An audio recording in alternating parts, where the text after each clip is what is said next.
Nietzsche says, well, I say first, this concept will later be incorporated into the religious community, namely Christianity. And if you don't believe me, this is what Nietzsche says verbatim. This was preparation for the soil of Christianity, period. Right? This was preparation for the soil of Christianity, and that's note 427. Right? Nietzsche is letting us know that all of this is preparation for the soil of Christianity. Now, in defense of Christians, and the last time I gave a video, a call for video responses from the Christian community, I didn't get any responses. I might possibly entertain, maybe, another call to the Christian community, because I really would love to hear a theological response to this, right? It could be that the Christian community, and I'm being very, very generous here, could say, Nietzsche, you know, you're right.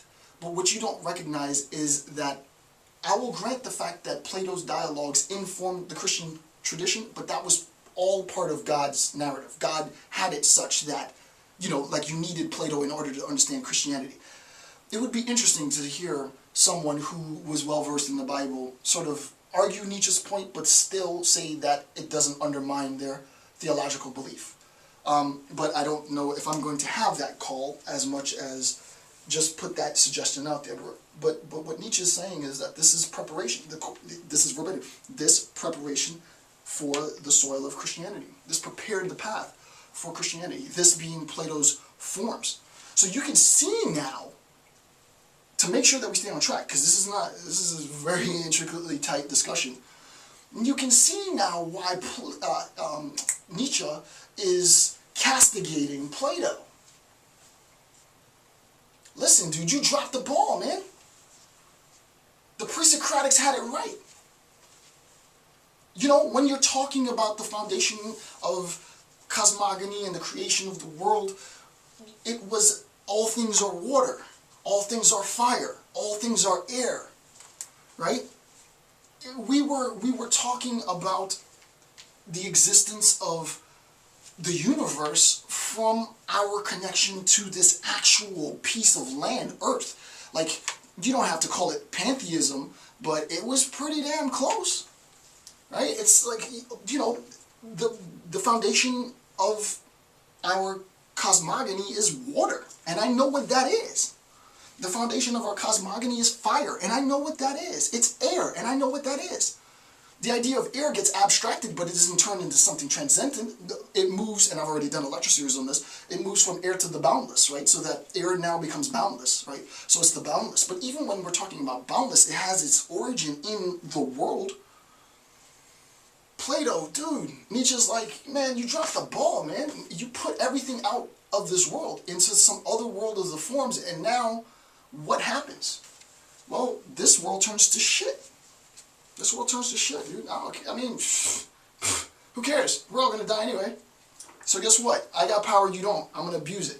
You know, if it goes to blows, I got a team of killers with me and you don't. If it's going to go to intellect, I'm smarter and you're not. Right? If it comes to money, I got more money and you're broke. Right? That's the world that we live in now, right? Why? Because, I mean, who cares, man? I'm going off to a better existence anyway, so the fact is, this world is crap, and we all know it. Right? The idea is that the interpretation of our connection to the earth, to the world, this sounds like some straight-up tree-hugging lecture, but it's true. It's like we lost that connection. Like that connection was severed. Right? And this is evident in the opening passages in King James Version of the Bible. Again, I'm not knocking it. This is a little bit outside of what Nietzsche says, but God gave us dominion. Control. It's unfortunate now in 2012 we're having these discussions in a freaking political discourse, right? Oh, who cares about the freaking oil, man? Just go, you know, drill. You know, who cares about the trees? Just chop that shit down. It doesn't matter. Polar bears, fuck them. Kill them. Let's get the meat. You know, nobody cares anymore. Why? Because this is for us. This is mine. I get to do with it what I want. I have the power to do it, so I do it. Because in the end, this is transitory, right? This is but a stop onto a much longer, infinite, you know, newsreel. The pagan, the Hellenic sophists, Heraclitus, Anaximenes, Anaxagoras, they looked at this world as the only thing that they got.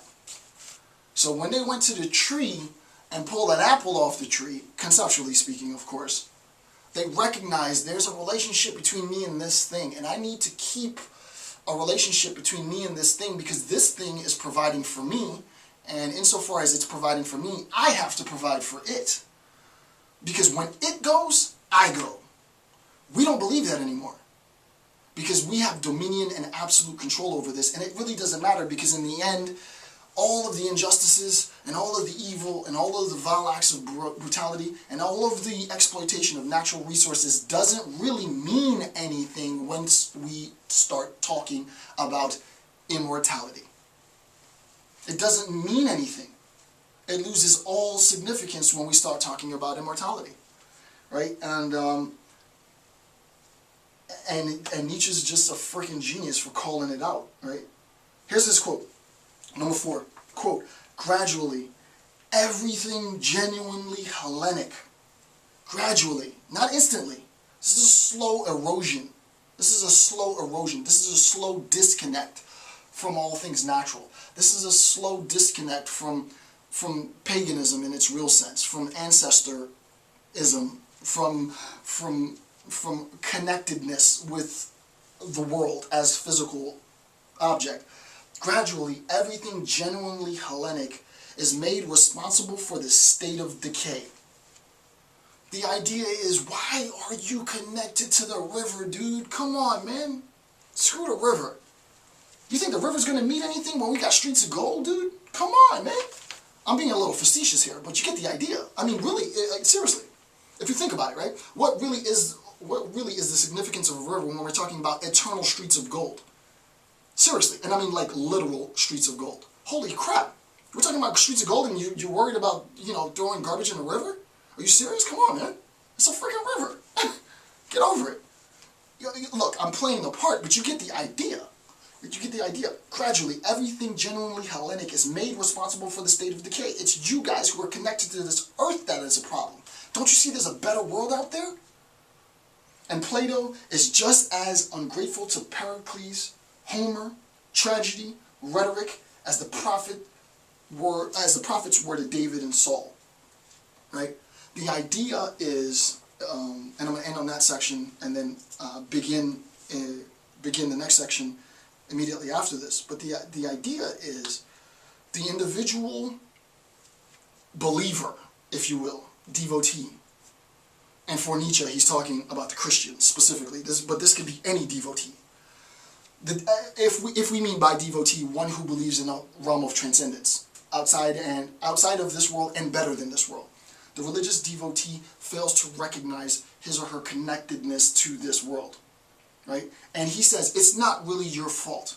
It's your religious ideology's fault. And he goes, it's not even really your religious ideology's fault, because that was borrowed from Plato and his ilk.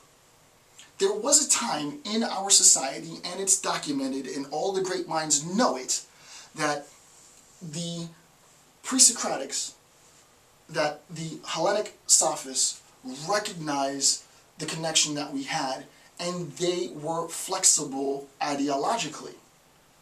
It isn't the case that I have to defend this particular religious belief because, dude, we're talking about my connection to water. And you think, no, it's not water. You think it's air? I can see how it could be air. Cool. So, it's air. Oh, no, it's not air. It can be fire. Yeah, fire makes sense. I mean, Heraclitus, for me, he gives the best argument because the one thing that is constant and the only thing that is constant is change itself, right? Fire is the creative element which introduces change into the world. From a conceptual standpoint, you have a sheet of paper and you have a flame, and let's just say, conceptually speaking, that's the only thing that exists. You put the flame to the paper, and it produces something new, ash. Now you have three things in the world, right? Fire is a creative source, right? There's no wonder why people worship in Egypt the sun god, right? There's no wonder why, I just watched a freaking phenomenal movie, The Grey, where fire is basically the means of sustenance. Of course you would why wouldn't you worship fire? Right? Why wouldn't you bow before fire and worship it as a god? Right? But it is natural. Right? It is of this world.